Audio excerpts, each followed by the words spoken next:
Ladies and gentlemen, welcome back. Now today we are watching Mac_Tande playing in platoon with Lalo in his Object 252U, and we are going to try and answer one question. The big question of the day: is the Object 252U OP? And to answer a question with a question, if I ask you what would you rather play, an IS-3 or the Object 252U, knowing that if you win the game I give you $10, well, of course you have to be a madman if you choose the IS-3. Because this tank has everything the IS-3 has, but in better.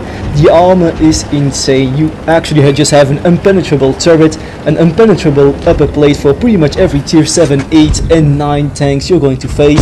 The only weak point on this tank is the lower plate, and even the lower plate is actually insanely good on this tank. You also have 420 alpha damage instead of 400, but 500 on the HP, just as the IS-3, so the alpha damage doesn't scale on the HE rounds. The only thing that isn't very good about this tank is the dispersion, but the aim time is, well, the same as the IS-3, so not too bad. And so if you compare both tanks, this tank is just flat out better than the IS-3.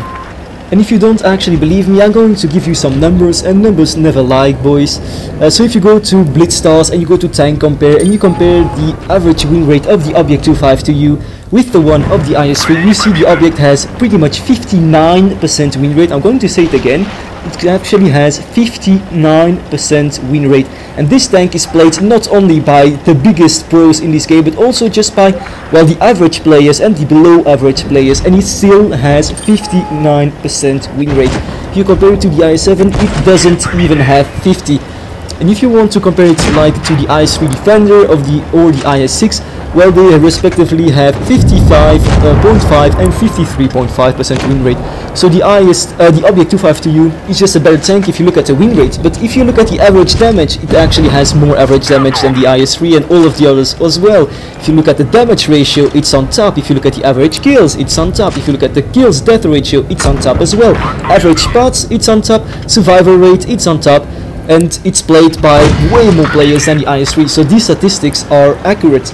So is this tank pay to win? Well, you can't actually research it in the game for credits and experience only, so you have to give your credit card or watch a million videos to get this tank.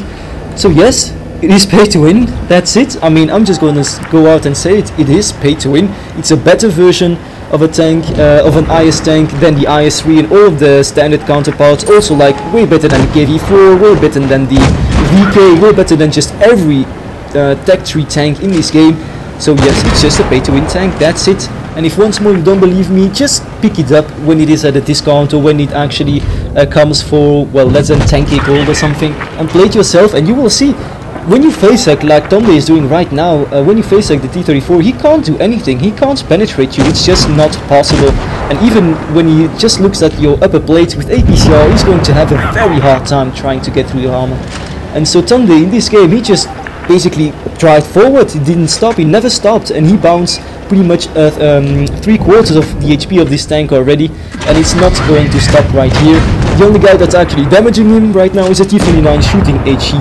So how do you play this tank? Well, if you play on PC, you just hold your W key and shoot left, right and center and don't care about what is going to happen. You can just find an hold down location and stay there and just destroy everyone that's it in front of you. If you want to face at people, you definitely shoot, because, well, then you are impenetrable, so they can't do anything. And so yeah, this tank, that's it. I mean, the playstyle isn't very difficult, it's just an IS-3, but where the IS-3 has to stop and think about, well, if I'm going there I'm going to get shot, I'm going to get damaged, the Object 252U just goes and doesn't give a crap. So this tank is also very noob friendly as well. You can make a lot of mistakes and you're just going to get away with it, no problem, because people are going to bounce, people are going to shoot into your spaced armor and, well, not penetrate you. So this tank is incredibly noob friendly. The only thing that is incredibly frustrating with this tank, and you're going to see that in a second replay in just a second, is the dispersion. This tank has 0.39 dispersion, and that is god awful. That means that even if you are fully aimed, your shell can go too much to the right, too much to the left, too much up, too much down, and that is incredibly frustrating. But right here, Tande just destroyed the whole of the enemy team, and it seemed like, I mean, was it a difficult game? No, it doesn't. And he just racked up 4.4k damage. Look at the credits as well, 135,000 credits, a top gun and a high caliber. So of course he's first on his team, and Lalo just comes second. And when you look at the details, he actually hit every shell in the Object 252. Now that is not always going to happen. But still a very, very good game indeed played by Tonde in this first match. And I just want to remind you that this game was only against tier 8s, and when you're playing with the Object 252 against tier 7s, you're just actually having a laugh. That's it. But in the next game I'm going to show you what the tank can do against tier 9s. But as in my opinion it is balanced around tier 8.5, maybe even 8.75, you will see that Tonde is going to have an amazing game as well in a matchup against tier 9 tanks. And it seems like this channel is cursed, as once more we are playing, well, Tonde is playing on mines, I should say. So I'm not going to repeat myself. Basic strategy: go to the hill, win the game, that's it. And so that is what Tonde is going to do right here. He's going to go to the hill. He's, by the way, also playing with Lalo again in his platoon. And now I just want to compare the Object 252 real quick with the ST1. Both have very good turrets, both have an incredible gun, both actually go as fast as each other. The Object 252 has 20 more alpha damage, although it has a little bit less DPM.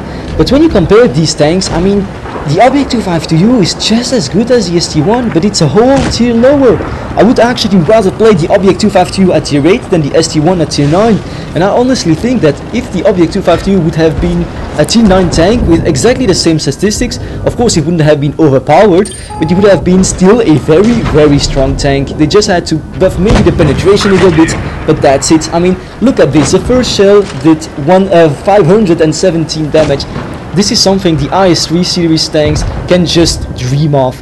But here you're going to see the ugly side of the Object 252, and that is a fully aimed shell, but the dispersion decided, well, the shot had to go to the right, way far to the right, and that's why he tracked the ST1 and didn't even damage him. But let's be honest, it is the only weak point of this tank. Can you imagine the Object 252 having an amazing gun where you can, as well as just side scrape, hold down location, just literally sit into the open, snapshots? Can you imagine the Object 252 just snapshotting you left, right and center? That would have been, well, probably the most broken tier 8 tank in the game. So luckily Wargaming decided to balance this tank with a dispersion, although in my opinion that's just not enough, as this tank, well, clearly is way better than all of the other tier 8 heavy tanks in this game. So now let me just explain what Tonde is doing on this map. He's in a hold down location, and you will actually see that the Chimera and the ST1, they don't even bother shooting him, as they know, well, I'm not going to penetrate him, so I'm not going to waste my ammo on that tank. And now nice awareness by Tonde to actually help his friend Lalo out, killing the T-49. And actually he sees that the Charioteer but also the T-92E1 are flanking him, and well, the only, well, it's not even a weakness really, but the only not amazing thing about this tank is also the side armor. Even if you can actually bounce pretty much 1 out of 2 shells coming from tier 8 and tier 7 tanks shooting flash at you in the side, the T-92 isn't a tier 8 tank, and it has a pretty nice alpha damage. So if he decides to shoot Tonde, well, he's going to remove 1/3 of his HP. Now he's going to make just a little bit of a mistake, as he wanted to go forward and shoot the Charioteer, but actually goes down, and the T-92 had a flush shot on his tank, but not in the front, like on his, actually up the tank as he was going down. And that's how he actually penned him very easily, and he lost 600 HP here.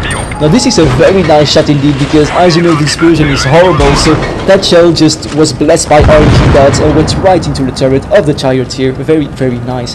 So now he needs to go back, because, well, frankly, they are actually outnumbered on this flank, and the T-54 lightweight is a one-shot, and Lalo is a one-shot as well. But he is not going down without saying his last words, and that's how he managed to pen the ST1 and, well, leave him with 142 HP remaining, which is perfect for our friend Tonde that could shoot him.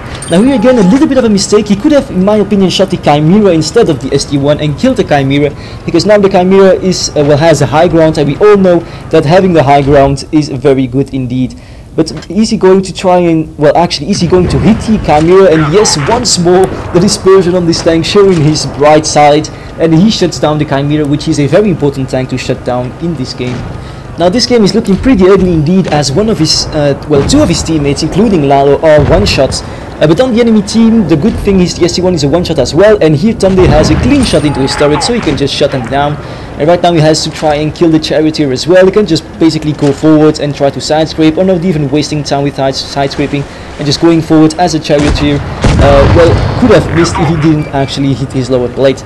So now he has to go backwards because the Ferdinand has pretty high penetration, and if he's shooting down on the object 252U, the chances of penetrating are pretty high indeed. So then they shuts him down, and now the well 3 versus 5 I think it was changes into a 2 versus 1.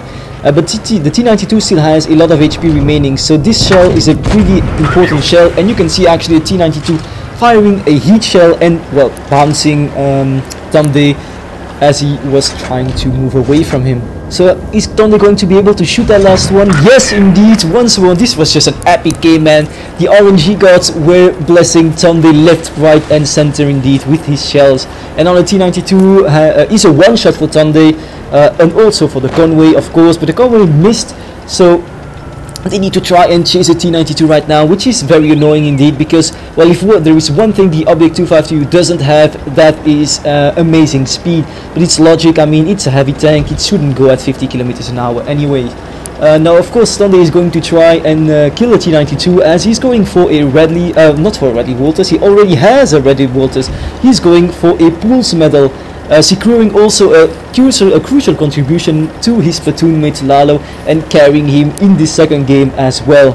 So now where is the T92? Well, obviously he didn't he disappeared around this side of the map, so hopefully he's just going to be there or in the corner on the left hand side or in the corner on the right hand side, but it doesn't seem like it, but actually yes he is. So now Tunde is going to go forwards. I was actually thinking he might stop and try to aim, but he doesn't even do that because well the T92 was in the entirety of his reticle. So he secures the Pulse Medal and the crucial contribution, as well as a high caliber Top Gun and an ace tanker for 4.7k damage, carrying his team out to the victory once more, although he was the lower tier tank. And he only missed 2 shells, penetrating all of the shells he hit, which is a very nice result indeed. And once more, look at the credits, 135,000 credits profit. That is just insane, although he has a premium account, but still. So the Object 252U, should you buy this tank if it gets into the shop? Well, my question for you is, do you like the IS-3? If the answer is yes, just buy it. It's a better version of the IS-3, so you're going to love this tank, definitely. It's also, like I said, a very good tank for newbies and players who are learning the game, as it is very friendly indeed because of the amazing armor. It also could help you try to improve your aim skills, as you have to work with that dispersion value. So don't try to be too cheeky just getting the snapshots, because most likely they're going to, well, your shell is going to end up in the dirt and not in the enemy tank. So that's it for today, guys. I hope you enjoyed the video. If you did, please give it a thumbs up, it really helps the channel out. And I will see you in the next one. Have a nice day, guys.